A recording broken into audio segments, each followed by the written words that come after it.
Some of the major expenditures for the 2015 budget will be working on roads, maintenance of the county, and child protection. Randy also reminded me if anybody is using the website and has any questions, feel free to fill out the form and somebody from the county will contact you shortly. Reporting for UTVS News, I'm Anthony Matt. And then, find out what popular AR-15 round is facing a proposal. Each year, St. John taps about 1,200 maple trees and gets about 300 gallons of maple syrup. Volunteering for Operation Minnesota Nice is as simple as coming down to the Sauk Rapids VFW on the second Tuesday of every month, bringing a box just like this one, and packing it up with some of the soldiers' favorite items, paying the $15 postage fee, and shipping it off. Anna Marie's Alliance expects this nearly 500 square foot structure to house about 5 dogs, 5 cats, and various other caged animals. Reporting for UTVS News, I'm Anthony Matt. Late last week, the Obama administration and the ATF proposed a ban on a popular type of ammunition. Anthony Matt has a story. Polarizing issues over the last few years has been that of the AR-15 and whether or not to ban it. After unsuccessful attempts to do so, there is now a proposal to ban the sale and manufacture of one of its popular types of ammunition.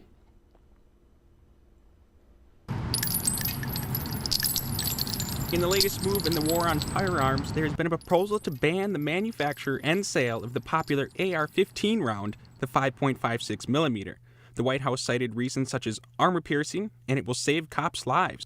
Jason Faulkner, president of Tactical Advantage in Waite Park, helps bring those concerns into focus. But it's not armor piercing. Armor piercing is not legal for civilians to own. It would be an armored round for the military. What makes ammunition armor piercing, and why should it be illegal for civilians to own? Armor piercing is normally designated to, and from what they told me, .308, 50 caliber and larger, and those are for shooting at vehicles, tanks, fortified buildings, that kind of thing. Other reasons cited for the proposed ban are to save police officers' lives. Data taken from FBI.gov shows that there has been one police officer death related to the use of 5.56 ammo since 2004, and we have gone 10 years without one, partly because police officers don't deal with too many rifles in the field. But most street officers wear vests that are pistol level, like up to .357 Magnum, .44 Magnum. That's what they're protecting themselves against, because that's the majority of their threat is a handgun versus a rifle round. So if it's not a routine threat to police officers, nor armor piercing, why ban it? The AR-15 has been very popular, and the only way if you can't take it away, the only way you limit it or restrict it is by taking away what you feed into it, and that's the ammo.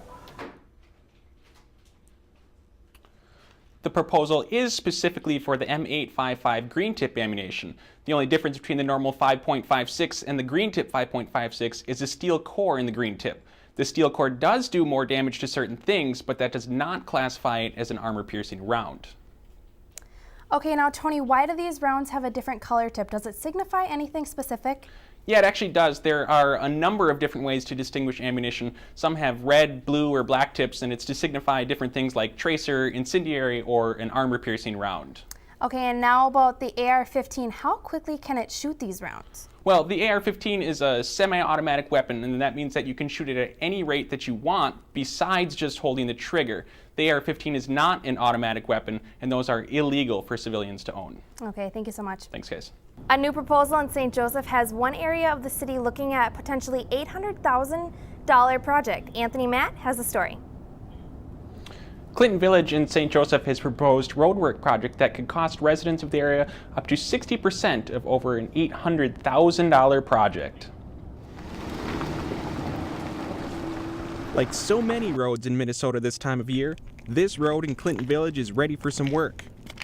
You know, there's a 30-year life for a street. The roads in Clinton Village were put in 1982.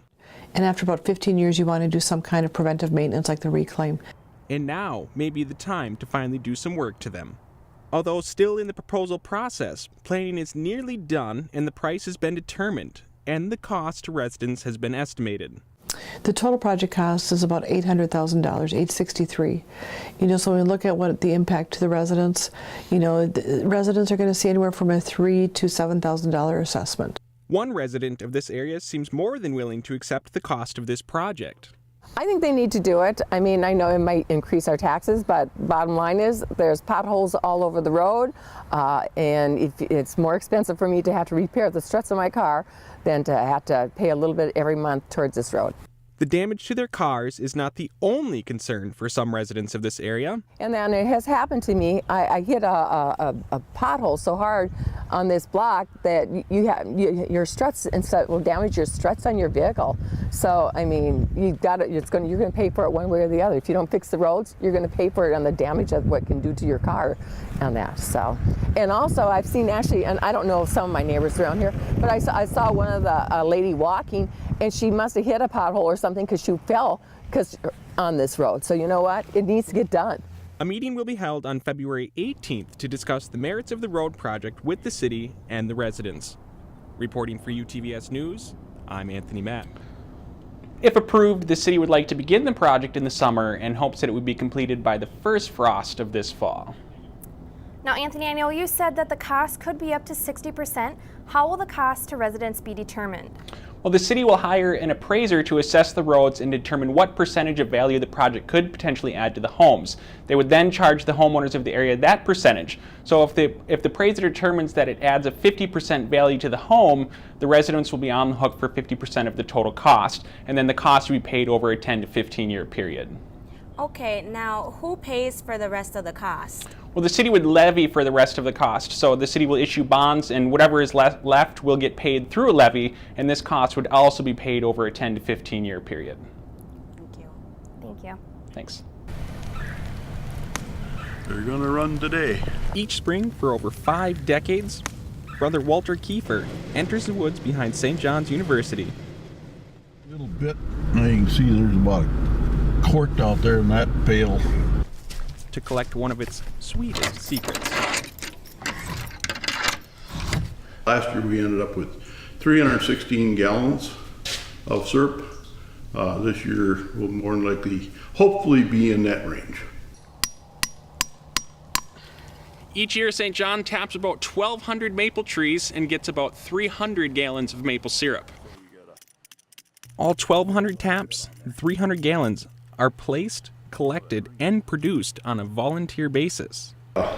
As monastery got down in numbers and whatnot, we were hiring students or having students come out and do it. Now we're working just about basically off of volunteers, because you can never really pay a wage to do something. Stay on the main road. We won't even need the four-wheel drive today. For Brother Kiefer, maple syrup may not be in his blood, Clear one here. but it does run deep in him. In '62, they put out a help call to come and help collect sap. Growing up on a small farm, I figured this was part of agriculture, and I love the woods. I fell in love with the woods out here. The more time I can spend out in the woods, the happier I am. That's a nice statement, too. St. John's has entered peak sap collecting season, and that will continue through early to mid-April. Anthony Matt, UTVS News.